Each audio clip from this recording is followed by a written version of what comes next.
Hello dear students, today we are going to discuss about the chemical reactions and how can we write a chemical equation.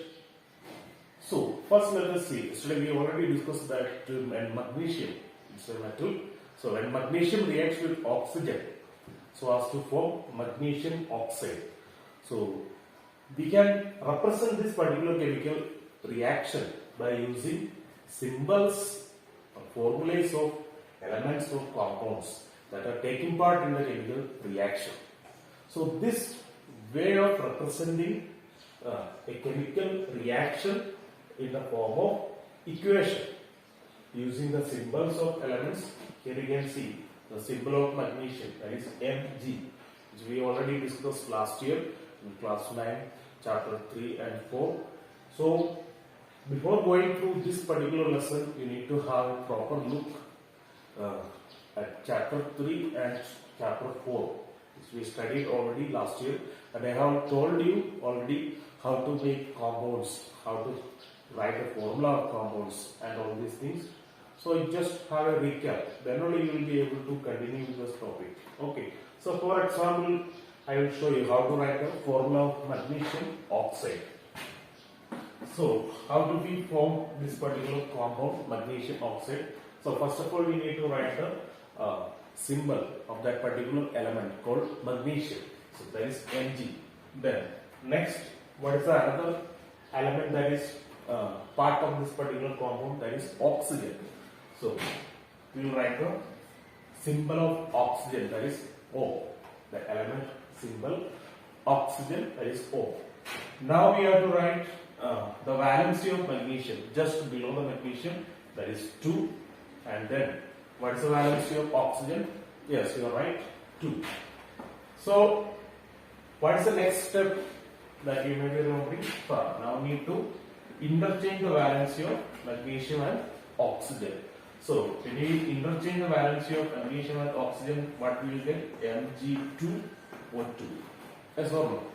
So, since we have got both sides Mg2 and O2, so we can avoid writing these two as subscripts to these symbols. So we get the formula of magnesium oxide as MgO. Is it clear? So this way we can form the, we can write the formula of different chemical compounds. So I have made you to write a lot of compounds. So just go through it and just read and recap what we studied last year, especially in chapter 3 and 4. So I have already told you that. Let us look at this particular equation. So actually what is happening when you are burning, so that chemical reaction, so when you are burning a piece of magnesium metal, so in the presence of oxygen, so as a result we obtain a white color powder, so which is called magnesium oxide. So during which a dazzling white flame is seen, and as a result a large amount of heat energy is also released during this particular reaction. So here we can see the substances that are taking part in a chemical reaction, that is called, they are called reactants. Here you can see magnesium, which is a metal, and similarly oxygen, that is a non-metal. So magnesium, that is in solid state, then oxygen, you know that oxygen is in which state? In gas state. So when these two combine to form magnesium oxide, so in which state magnesium oxide is formed? We will get the white powder, that is in solid state. So this is how we represent a particular chemical reaction equation in the form of equation. Here you can see the reactants are written to the left hand side of the equation. This is the left hand side and there is a right hand side. Here you can see what are the substances that are taking part in the chemical reaction: magnesium, metal and oxygen gas that is present in the atmosphere. So we already studied in class 8 that for combustion to take place, so oxygen is necessary and burning the substance or the fuel or the substance which is going to undergo that combustion, that is also required. Then here we can see magnesium combines with oxygen for burns. so as to produce magnesium oxide. So what is formed as a result of this particular combination? Magnesium oxide. Here we can see the product that what we obtain, that is written to the right hand side of the chemical equation. So the reactants, if there are more than one reactants, so we can put a plus sign between the individual reactants. And soon after completing the reactants, we need to give an arrow mark to the right side. So, which means that magnesium and oxygen reacts to give magnesium oxide. This symbol, this is not arrow mark, this is read as reacts to give. Magnesium, this plus sign is not read as plus. Okay, magnesium and the plus symbol, this is read here as magnesium and oxygen. Here the plus symbol reads like and. Okay, magnesium and oxygen reacts to give magnesium oxide. Clear? So this is the way of writing a chemical equation. Now you might have been just wondering why I have written here 2 and here also I have written 2. So that is for balancing of chemical equation. That part we will discuss in the later part of the video. So now first of all let us see what are the characteristics of a chemical reaction. So yesterday we have seen that when magnesium oxide is burned, a white dazzling flame is produced. So similarly, in certain cases, so that's a observation. So such kind of changes that are happening or characteristics so that are happening when a chemical reaction takes place. You may have seen when a mango ripens. So what is the color of raw mango? That is green. So when it ripens, it turns to yellow. So this kind of changes or characteristics that are accompanied by a chemical reaction. So they are number 1, evolution of gas. We will discuss one by one. First one is evolution of gas, and second one is formation of precipitate. Then third one, change in color. Then fourth one, change in temperature, and fifth one, change in state. So let us look at number 1, evolution of gas. So what do you mean by evolution? Evolution means during a particular chemical reaction, a gas is evolved. A gas can be evolved. Say for example, say when you take zinc metal, metal zinc. See here I have written only the symbols so that you can be more familiar with the chemical equations. So in this way, you can write one more examples in each category of chemical reactions as homework. Okay. So later I will tell you to submit. Then zinc metal. Look at this reaction. Zinc metal when it reacts with hydrochloric acid. Here we can see what is the formula of hydrochloric acid? HCl. H capital letter, C capital letter, L small letter. So we already discussed how to write the symbols of elements. Okay, if there are more than one letter, the first letter should be capital letter and the second letter should be small letter. Clear? Then what is the symbol? Zn. Zn stands for zinc and HCl, hydrochloric acid. That react to give zinc, chloride and H2 gas.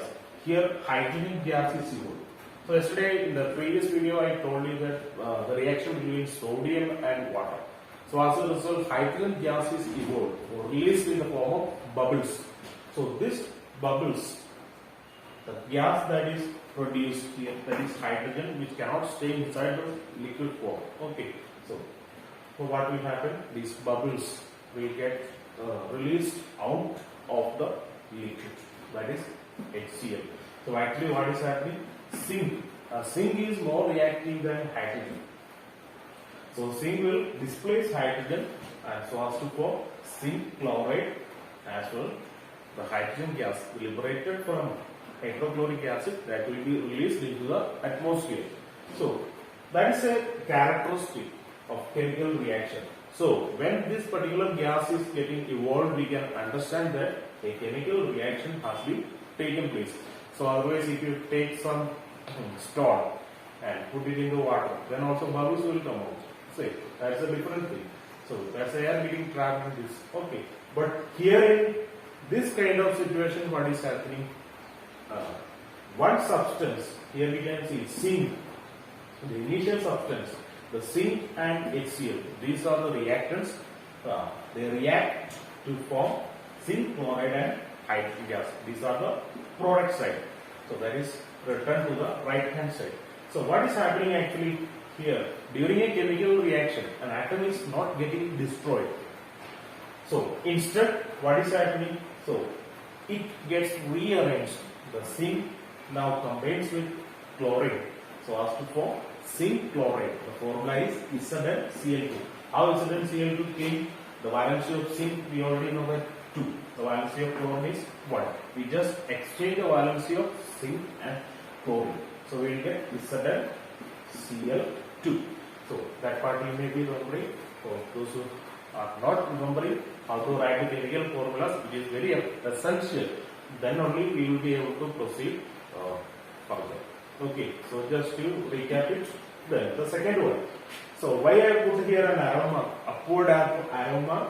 It is in order to show this particular product, that is hydrogen, that is in the form of gas, which is getting liberated. So the next one, formation of precipitate.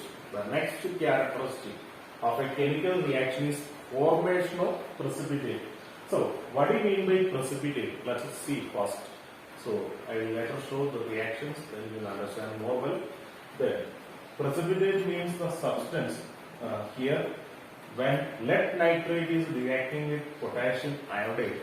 So as to form lead iodide and potassium nitrate. Here the precipitate is lead iodide.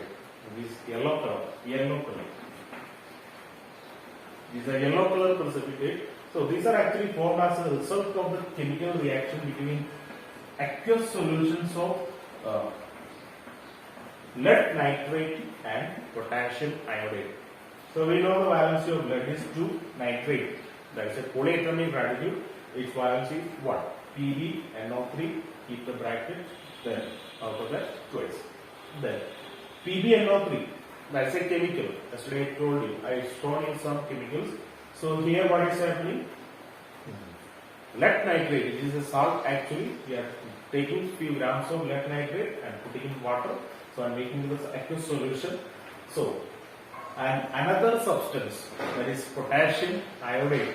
So that is also a salt. So we are taking some amount, a small amount of potassium iodide and putting it in water and making the aqueous solution. So when you mix these two solutions, lead nitrate and potassium iodide. So what happens? They combine. Here actually what? Exchange of ions that we will discuss when we discuss double displacement reaction in the later part of the video. So here actually happens the lead atom that is not getting destroyed. Okay, as a result of this chemical reaction, so here actually exchange of ions that is happening. So lead is taking iodine, then potassium is taking nitrate. So easily you can remember lead iodide and potassium nitrate is formed. Here what we can see is lead is having more molecular mass. The element with more molecular mass will be normally settled down in the potassium nitrate or the another product as insoluble. That is a particular word. The product which is insoluble in the another solution. So that particular product is called what? Precipitate. Precipitate. PPT in normal. In short notation, we will represent it as PPT. And it is shown by a downward arrow mark. So out of these two chemical, which one is precipitate? We will come to see that lead iodide, which forms a yellow color precipitate. So that's why we show here as downward pointing arrow mark. Okay. And the next one is change in color. So here you can see, so orange color potassium dichromate K2Cr2O7, which is in orange color. So when we pass sulfur dioxide gas through orange color potassium dichromate plus H2SO4. Actually the potassium dichromate is acidified. That's why I have written here acidified potassium dichromate. That's why we are adding H2SO4 also here.